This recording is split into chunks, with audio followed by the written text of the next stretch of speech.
মাহি সদ্য বিয়ে করে এসেছে শ্বশুর বাড়ি। বাড়িটা ছিল নিঃশব্দ আর পুরনো।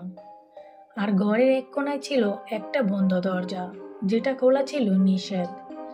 এক রাতে মাহি স্বপ্নে দেখে এক বৃদ্ধা আয়নার সামনে দাঁড়িয়ে হাসছে। সে ঘুরে মাহির দিকে তাকিয়ে বলে, তোর গায়ে আমার ছায়া লেগে গেছে। মাহি ঘুম ভেঙে আয়নার সামনে যায়, কিন্তু আয়নায় নিজের মুখই দেখা যায় না। পাশে দাঁড়িয়ে তার শাশুড়ি ফিসফিস করে বলে, ভয় পেও না মা, এটাই হওয়ার ছিল। পরদিন সকালে মাহি চায়ের কাপের নিচে খুঁজে পায় একগুচ্ছ কালো চুল, আর বারান্দার নারকেলের খোলের ভেতর কালো পানিতে ভাসছে তার ছবি। সেদিন রাতেই রাত 3টায় মাহিকে ছাদের ধারে দাঁড়িয়ে পায় তার স্বামী। সে চোখ বন্ধ করে বলছিল, ও বলেছে আজ আমার পালা। তারপরেই একদিন মাহি সাহস করে সেই ঘরটা খুলে ফেলে।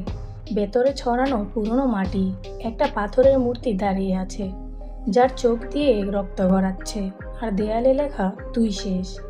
সেই রাতেই মাহি আবার ঘুমিয়ে উঠে দাঁড়ায় আয়নার সামনে।